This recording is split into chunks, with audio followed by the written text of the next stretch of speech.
Әбілет пен тәбілеттің тамұққа түсуі. Ібіліс Әзәзіл деген атаққа ие болса да, көңілінде иненің ұшындай кек бар еді. Ол ашынаға қоспай қойғаны үшін әке-шешесінен өш алу, кектің тарыдай бөлшегі әлі де көкірегінде бықсып жатты. Құлшылық етіп отырып бір сәт көктен төменге қарап жындардың өмірін тамашалайтын. Сол сәтте өзегін кектің ұшқыны өртеп, жатса тұрса қарымта қайтаруды ойлап тыпыршып кететін. Ол кезде Әбілет пен Тәбілет жер бетінің ойран ботқасын шығарып жатыр еді. Олардан ешбір аң қашып құтылмайтын. Суға сүңгісе де, аспанға ұшса да, жердің астына тығылса да, мойнынан сүйреп, құйрығынан тартып суырып алатын. Алып аңдарды орға жығып қинап өлтіргеннен рахат алатын. Тірідей терісін сыпырып, қарнын жарып, қанын ағызып қинап жейтін. Байғұс жануарлар қатты қиналса да еш дәрмен көрсете алмай көздері бозарып, ажалдың тезірек келуін тілеп жататын. Судағы балықтарды қылтығымен қосып қылықта салатын. Құстардың тірідей жүнін жұлып азаптайтын. Інге тығылған аңның ұясына от бүркетін. Отқа оранған мақұлықтар шыңғырып тысқа қашады. Сол кезде оларды оп-оңай соғып алатын. Онымен қоймай қалың орманды бір сәтте өртеп жіберетін. Өрттен соң ну ормандар қу медиан шөлге айналатын. Жер-ана да екі мақұлықтың ылаңынан құтқаруды сұрап Құдайға зар илеуші еді. Тәңірі оларға бірнеше рет ескерту айтып, періштелерді елші етіп жіберді. Бірақ олар құлақ аспады. Елшіні қорлап, мазақтап шығарып салды.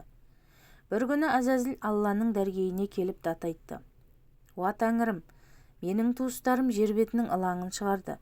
Рұқсат етсең, мен оларды жоқ етіп, көңілімді тоқ етіп, жерді залымдардан тазалайын деді. Құдай тағала рұқсат етіп, бір шартым бар. Әбілет пен Тәбілеттің терісінен қан шығармай әкелесің деді. Ібіліс, мақұл, бірақ оларды қамайтын зынданның қандай боларын мен белгілейін. Осы істің еркін маған бер деді. Тәңір тағала, болсын деді. Сол сәтте 7 тозақ пайда бола кетті.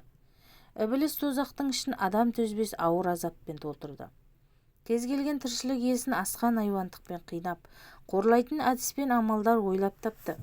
Бірақ түптің түбінде өз қолымен жасаған осы қорлық пен зорлыққа өзі барып тұтыларын сезбеді. Есіл-дерті кегін тезірек қайтарып, өш алуымен айызын қандыру болды.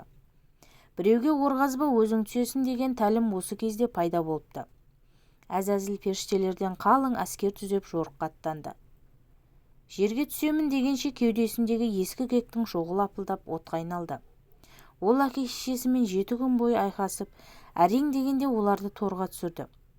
Кеудесіндегі кек Құдайға берген уәдесін ұмыттырып, Әбілет пен Тәбілетті балталап қинай бастады. Екі құбыжықтың сорғалаған қаны жерге тамып сіңе берді. Сонан соң ғана екеуін тозаққа сүйреп әкетті. Жаһаннамда шет-шегі жоқ үлкен ыстық дария бар еді. Ып-ыстық суы бұрқ-сарқ етіп қайнап жататын. Тозақтың оты дарияны суытпай қыздырып тұрды. Әбілет пен Тәбілетті сол дарияның үстіне басымен салбыратып іліп қойды. Ыстық дарияда алып айдаһарлар жүзіп жүретін. Ол екеуін алма-кезек тістеп қинады. Бір кезде беймәлім құстар келіп олардың табандарын шұқи бастады. Әбілет пен Тәбілет тас-талқан болып жеңілген соң оның ұрпағы жердің бұрыш-бұрышына тығылды. Жым мен деу күлдің арасына көмілді. Албасты мен үббе суға сүңгіді. Құлан мен түлен бұталардың арасына жасырынды. Ашына кір қоқысты паналады. Әбілет пен Тәбілеттің жерге аққан қанынан жыртқыш аңдар пайда бола бастады. Әбілеттің қанынан арыстан, жолбарыс, сілеусін, барыс сияқты мысық тұқымдас аңдар өсіп шықты.